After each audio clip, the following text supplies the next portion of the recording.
शुणु सी तो ये पूर्वतन डीजी थे ओडार प्लस सीआरपीएफ भी आईजी थे सारा भारत में एवं ओडिशा मुख्यमंत्री नवीन पट्टनायक पाखे कम करते से अमित शाह गृहमंत्री अंडर कम करते ये कथा घटना गुटे से भारतीय जनता पार्टी जन नेता होती भारतीय जनता पार्टी नेता हिसाब से सी आउ डीजी हिसाब से मंतव्य दौना से भारतीय बीजेपी जन नेता हिसाब से मंतव्य दौरान बीजेपी नेता क्या विरुद्ध बीजेडी विरुद्ध और नवीन पट्टनायक विरुद्ध कहते जो जिते से चाकरी थे से नवीन पट्टनायक विरुद्ध कहते कि नवीन पट्टनायक समालोचना कर नवीन पट्टनायक विषय ना मंतव्य देता मुझे शोभा पाई एवं आसिक चाकरी सरीगला दरमा पाइल पेनसन पाइल से जो नवीन पट्टनायक अंडर कम विरुद्ध कहवा ये भाई शोभा पाऊनी निजर जो पदवी थी से जो लोकर सब आशा भरोसा रखते लोक मैंने जो भावुले प्रकाश मिश्र जन भल लोक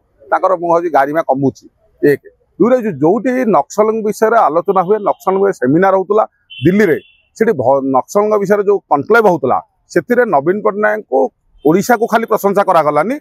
नवीन पट्टनायक जी कि नवीन पट्टनायक नक्सल दमन रे एक नंबर अच्छा बोलिका निजे गृहमंत्री कनक्लेव कहले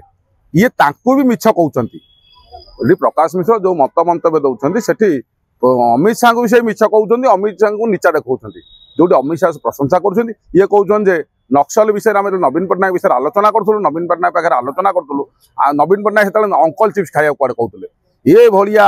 मत मंतव्य देखिए निजे नीचा होती सी आउ क्या नीचा कले निजे कार्टून होती निजे कमेडी होती ए विषय अधिक आलोचना करार भाव अवकाश दरकार ना।